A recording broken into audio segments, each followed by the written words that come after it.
रोज एक नई कहानी देखने के लिए चैनल को सब्सक्राइब करें और बेल आइकन दबाना ना भूलें। चिंकी एक सुंदर और स्लिम लड़की थी। वो बाहर का खाना बिल्कुल नहीं खाती थी क्योंकि वो अनहेल्दी होता है। वो ज्यादातर घर का बना ही खाना खाती थी। लेकिन इन सब हेल्थी चीजों को खाने के बीच चिंकी को एक अनहेल्दी चीज पसंद थी, जो थे आलू चाट।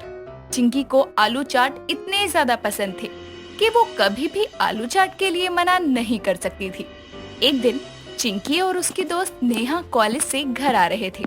तभी नेहा चिंकी से कहती है, यार बहुत दिन हो गए, मैंने कुछ भी बाहर का नहीं खाया, चल ना जाकर कुछ खाते हैं। तुझे पता तो है मैं ऐसे कुछ भी नहीं खाती हूँ, और बाहर का खाना तो रहने दे, कितना ऑयल होता है उसमें, तुझे पता है ना, अच्छा खासा फिगर खराब हो जाएगा। कैसी है यार तू, हम कौन सा रोज रोज खाते हैं, इतने ज्यादा दिन हो गए हैं आज, चल ना प्लीज। मैं जब कुछ खाती ही नहीं हूँ तो जाने का क्या फायदा, मैं नहीं जा रही। अच्छा ठीक है मत खाइयो, लेकिन मेरे साथ चल तो ले प्लीज, मैं तेरी सारी बातें मानती हूँ ना, अब तू भी मान ले और चल, मैं पैक करवा लूंगी और घर जाकर खा लूंगी। अब तो ठीक है ना, या अब भी कोई दिक्कत है? पता नहीं क्या है, ठीक है चल देती हूँ, लेकिन आज खा रही है ना तो कुछ दिनों तक मत खाइयो, वैसे भी पता नहीं कितना अनहेल्दी होता है ये सब। तेरे लिए तो बस आलू चाट हेल्दी है, अब बाकी सब ऐसे ही है ना। अभी आलू चाट खाने को मिल जाए तब अपना ज्ञान याद नहीं आएगा मैडम को। हाँ लेकिन मैं आलू चाट को रोज रोज नहीं खाती, बस बारिश के मौसम में आलू चाट का मजा लेती हूँ, क्योंकि बारिश हो रही हो और आलू चाट हाथ न आए तो मजा नहीं आएगा। हाँ तो मोमोज खाकर भी ऐसे ही मजा आता है, कभी खाया भी है? आलू चाट से कभी ऊपर भी बढ़ो मैडम। मैं यहाँ तेरे साथ आ गई ना, तो तू आराम से अपने मोमोज खा, मेरे आलू चाट के बारे में क्यों बकवास करे जा रही है, मुझे नहीं पसंद, समझ गई? ठीक है, अभी तेरा मूड घुमा तो तू मना भी कर देगी, इससे अच्छा है चुपचाप मैं ही चलूं। हाँ तेरे लिए तो ठीक ही है, मैं तो बारिश के आने का इंतजार कर रही हूँ, कब बारिश होगी, कब मैं आलू चाट के मजे लूंगी। दोनों सहेलियां बातें करते हुए घर आ रही थी और इसी तरह कई दिन निकलते हैं। चिंकी को बारिश में आलू चाट खाना बहुत पसंद था। वो बेसब्री से बारिश के आने का इंतजार किया करती थी। एक दिन चिंकी कॉलेज से घर आ रही थी, तभी वो देखती है कि उसकी माँ ने आलू चाट बनाया है। चिंकी अपनी माँ आशा को कहती है, अरे वाह माँ, आज तो आलू चाट बनाए हैं आपने, मेरा भी इतने दिनों से मन कर रहा था आलू चाट खाने का, लेकिन बारिश ही नहीं हो रही थी तो क्या ही खाती मैं। लेकिन बेटा इतना ही मन हो रहा था तो बनाकर खा लेती, अब आलू चाट खाने के लिए तुझे बारिश का क्यों इंतजार करना है, बनाओ और खाओ। नहीं माँ, वो कहते हैं ना, जब मौका और दस्तूर ना हो तो मजा नहीं आता, वैसे ही यहाँ जब तक बारिश ना हो तो आलू चाट का मजा नहीं आता। कोई बात नहीं, जब बारिश होगी तो बता दियो, मैं तब भी वापस बना दूंगी, लेकिन अभी जो बनाया है वो खा ले, या बारिश के इंतजार में इसे भी सड़ा देगी। नहीं माँ, मेरा मन तो बहुत है, लेकिन बिना बारिश के नहीं, आप खा लो, मैं जा रही हूँ अपने कमरे में। चिंकी इतना बोलकर अपने कमरे में जा रही थी कि तभी बारिश जोर जोर से होने लगती है और चिंकी बाहर जाकर देखती है तो झमाझम पानी बरस रहा था। चिंकी बहुत खुश हो जाती है और अपनी माँ के पास आकर कहती है, लाओ माँ, अब तो ये सारा आलू चाट मुझे ही दे दो, बारिश हो रही है, आप एक काम करो, मेरे लिए और भी आलू चाट बना दो, जब तक बारिश रहेगी तब तक मैं आलू चाट खाती रहूंगी। लेकिन बेटा पहले ये खत्म कर दे, फिर मैं तेरे लिए और बना दूंगी।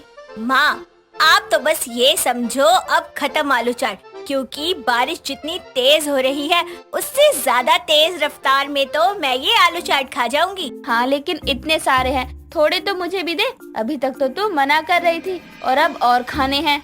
माँ अभी तो बताया था कि बारिश और बारिश में आलू चाट खाने का कोई मुकाबला नहीं है, अब आप ये सवाल बार बार मत करो और मुझे आलू चाट के मजे लेने दो और जाकर मेरे लिए और आलू चाट बना दो। चिंकी वो सारे आलू चाट लेकर चाट खाने लगती है।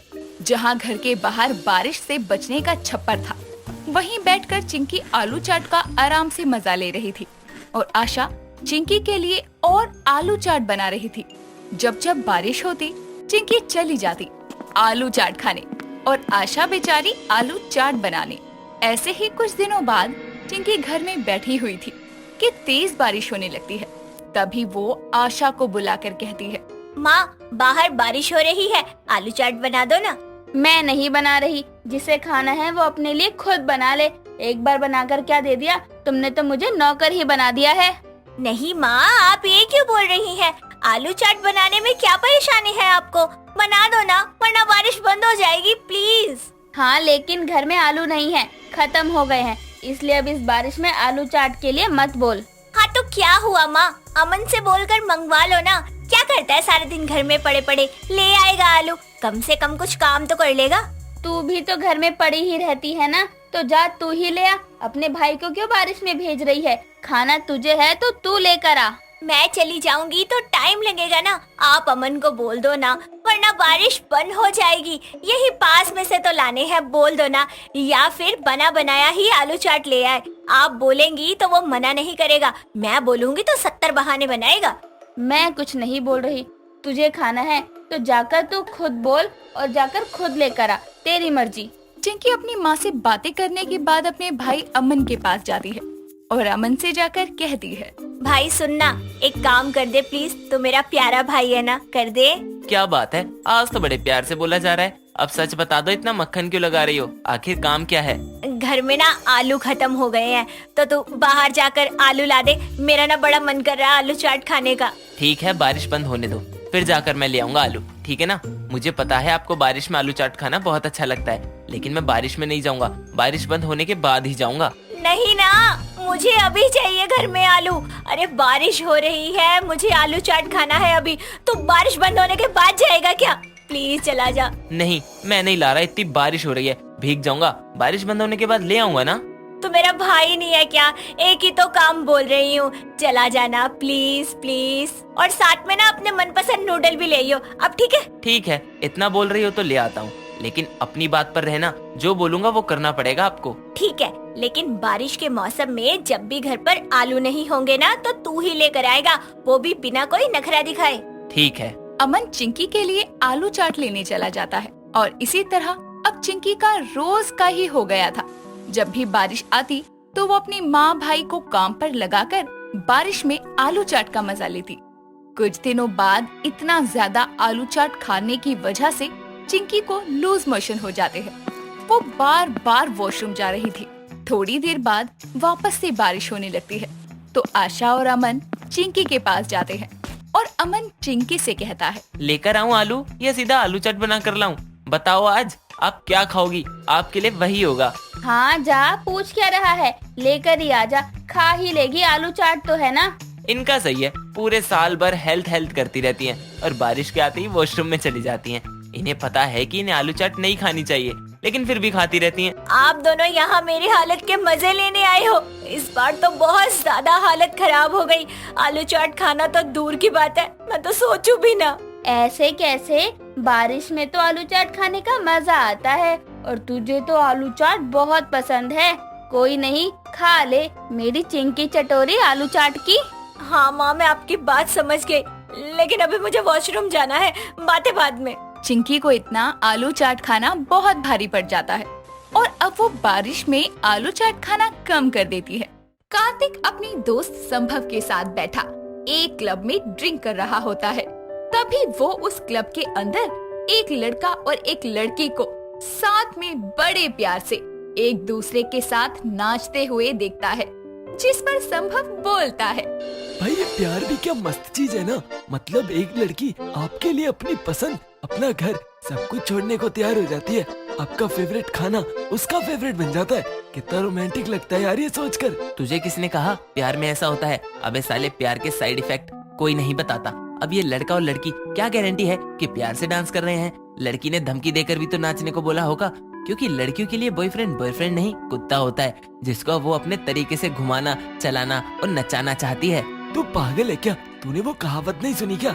हर कामयाब आदमी के पीछे किसी औरत का हाथ होता है। हाँ भाई मानता हूँ, लेकिन सब यही बताते हैं कि हर कामयाब आदमी के पीछे एक औरत का हाथ होता है, जबकि हर नाकामयाब आदमी के पीछे भी एक औरत का ही हाथ होता है। और दुनिया में कामयाब लोगों से ज्यादा नाकामयाब लोगों की संख्या ज्यादा है। बस भाई, प्यार का पंचनामा नहीं करवाना तेरे से। इतने खूबसूरत एहसास को तो इतना भयंकर रूप मत दे। जब किसी से प्यार होगा ना तब तुझे इस एहसास का पता लगेगा। कार्तिक संभव की प्यार वाली बातों को हवा में जाने देता है। दोनों बहुत ही ड्रंक हो जाते हैं।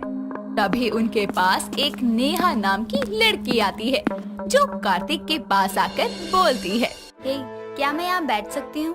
बैठो ना, मेरे बाप का क्लब थोड़ी है जो मना करूँगा। बैठो बैठो।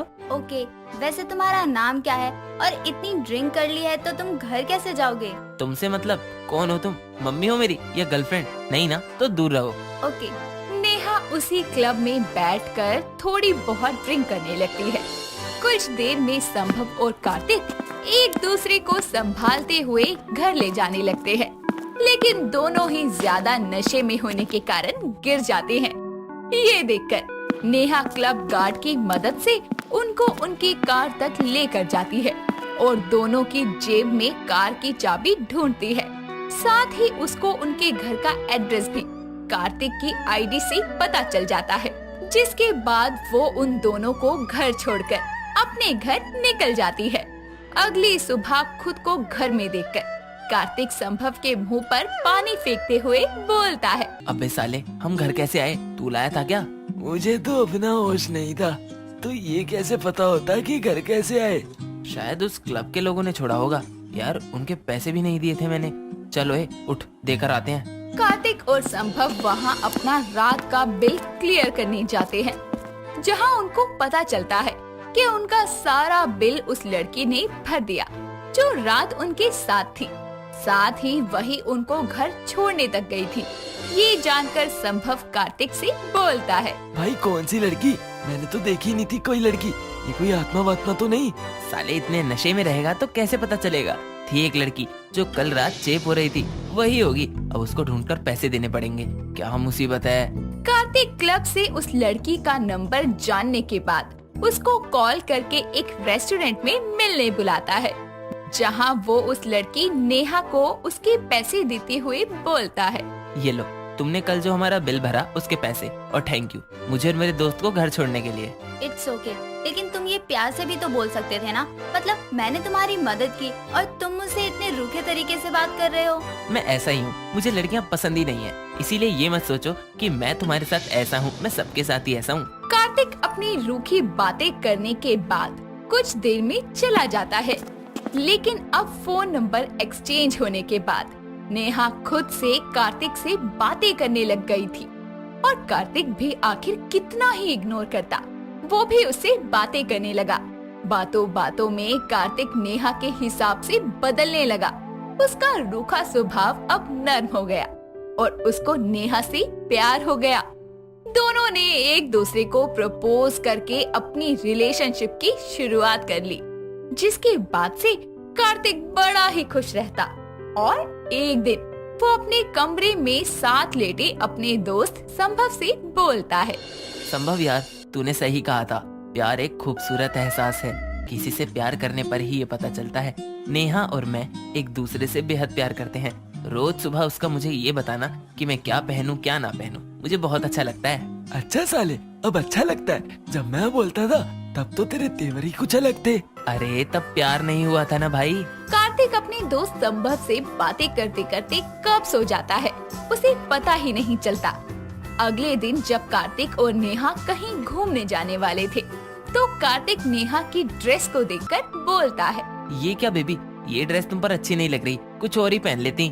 तुम मुझे बताओगे कि मैं कैसे कपड़े पहनूं कैसे नहीं? प्यार क्या है तुमसे? तुम्हारी गुलाम थोड़ी हूँ। और आज तक मेरे मम्मी पापा ने मुझे नहीं रोका किसी भी तरह के कपड़े पहनने से, तो तुम क्यों रोक रहे हो? अरे मैंने तो बस बोला कि अच्छी नहीं लग रही, ये थोड़ी बोला कि ऐसे कपड़े मत पहनो। तुम भी तो बताती हो मुझे क्या पहनना चाहिए क्या नहीं, बस मैंने भी बता दिया। मैं तुम पर क्या अच्छा लगेगा ये बताती हूँ, लेकिन तुम मुझे ऐसे कपड़े पहनने से रोकने की कोशिश कर रहे हो। हद है। बेचारा कार्तिक प्यार का ये नया रूप देखकर थोड़ा डर जाता है, लेकिन कुछ देर में सब नॉर्मल होने पर वो नेहा के साथ घूमने जाता है, जहाँ वो बेचारा बस उसके अलग अलग पोज में पिक्चर ही क्लिक करता रह जाता है। ऐसे ही गुजरते दिनों के साथ प्यार के अलग रूप कार्तिक के सामने आते हैं। एक दिन कार्तिक की नौकरी चली जाती है, तो वो थोड़ा परेशान होता है, जिस पर नेहा बोलती है, तुमको ना मेरे पापा से एडवाइस लेनी चाहिए, वो तुमको अच्छे से समझाएंगे। अरे नहीं यार, उसकी जरूरत नहीं है। मुझे मेरे पापा ने बता दिया है कि आगे क्या करना है। अच्छी बात है, लेकिन क्या पता मेरे पापा की एडवाइस ज्यादा अच्छी हो। नहीं यार छोड़ो, उनको क्यों परेशान करना। परेशान करना? अरे ये बोलो कि तुम्हें लगता है कि मेरे पापा तुम्हें सही सलाह नहीं देंगे। तुम मेरे पापा के बारे में ऐसा सोचते हो कि वो तुम्हें गलत एडवाइस देंगे। हद है यार, तुम्हारे पापा एक मैकेनिक है और मेरे पापा एक लॉयर, लेकिन नहीं, तुमको तो लगता है कि तुम्हारे पापा ही बेस्ट एडवाइस देंगे। मैंने ऐसा कब कहा, और पापा को क्यों बीच में ला रही हो? वाह, अपने पापा के ऊपर बात आई तो चिढ़ मच गई, और मेरे पापा के बारे में जो बोला, हद है। नेहा गुस्से में उसके घर से चली जाती है, जिसके बाद कार्तिक बोलता है, सच में लड़की जिंदगी की सबसे बड़ी प्रॉब्लम होती है। कोई प्यार का पंचनामा करे तो पता लगे कि उसके अंदर रोमांस तो सिर्फ लुभाने के लिए स्टार्टिंग में ही है, बाद में तो कुत्ते बनते हैं लड़के, और उनका पट्टा ये लड़कियां लेकर घूमती हैं। कुछ देर में कार्तिक का दोस्त संभव आता है, जिसके बाद वो कार्तिक के उदास होने की वजह पूछता है, जिस पर कार्तिक उसको सब कुछ बता देता है। फिर संभव बोलता है, अरे भाई होता है ऐसा, कोई नहीं, तू सॉरी बोल दे। वैसे भी सॉरी बोलने से तू छोटा नहीं हो जाएगा। संभव की बात मानकर कार्तिक नेहा को सॉरी का टेक्स्ट मैसेज करता है, जिसके बाद नेहा का रिप्लाई देखकर वो गुस्से में अपने फोन को फेंकते हुए बोलता है, सही कहा है कार्तिक आर्यन ने। इन लड़कियों की जिंदगी की सबसे बड़ी प्रॉब्लम यही है कि हमारी जिंदगी में कोई प्रॉब्लम क्यों नहीं है। हुआ क्या? तूने तो सॉरी बोल दिया था ना। हाँ, लेकिन उसको इससे चैन कहाँ। सॉरी बोलने पर बोलती है, किस बात का सॉरी, क्यों बोल रहे हो सॉरी, और सॉरी बोलने से बात खत्म नहीं होती। अबे साला आदमी करे भी तो करे क्या। सॉरी बोले तो प्रॉब्लम नहीं, बोलो तो इतना ईगो है कि सॉरी नहीं बोल सकते। मनाए तो कहती है कि हाँ पहले हर्ट करो फिर मना लो, और अगर नहीं मनाए तो कहती है मेरी कोई कदर ही नहीं है, मुझे जरूरी नहीं समझते। अरे कोई नहीं, होता है ऐसा, प्यार है। प्यार में सिर्फ प्यार नहीं, लड़ाई भी होती है। प्यार? अरे इस प्यार में प्यार तो सिर्फ शुरुआत के 2 हफ्ते ही था। उसके बाद तो तुम सुबह उठ के सीधा हगने क्यों गए, मुझे मॉर्निंग विश क्यों नहीं किया, ऑफिस में मेरा कॉल क्यों नहीं उठाया, कॉल उठाया तो ऑफिस में काम क्यों नहीं करते। भाई मैं नहीं झेल सकता ये सब। मेरे लिए कुत्ता बनना आसान है, लेकिन बॉयफ्रेंड बनना नहीं। तो अब क्या करेगा? क्या करूँगा, क्या ब्रेकअप? सीरियसली भाई सच बोल। यकीन नहीं है? रुक अभी मैसेज करके बोलता हूँ। कार्तिक मैसेज करके नेहा से ब्रेकअप कर लेता है, जिसके बाद वो सोचता है अब तो चैन की जिंदगी जिएगा। अब आपको लगा होगा कि कहानी खत्म। नहीं, लड़कों की भी तो सबसे बड़ी प्रॉब्लम लड़की ही है। वो उनकी जिंदगी में हो तो भी दिक्कत, और ना हो तो भी दिक्कत। इसीलिए कार्तिक भी अपनी गलती को सुधारने के लिए नेहा के पैरों में गिरकर उससे माफी मांगने जा पहुंचता है। आखिर मैन विल बी मैन ना। तो कहानी का सार यही है, प्यार एक ऐसा खुशबूदार फूल है जिसमें कांटे भी फ्री मिलते हैं। इसीलिए इसका पंचनामा मत करिए, बस प्यार करिए। दोस्तों, अगर आपको ये कहानी पसंद आई तो इसे लाइक करें, शेयर करें और कमेंट करके बताएं कि कहानी में आपको सबसे अच्छा क्या लगा।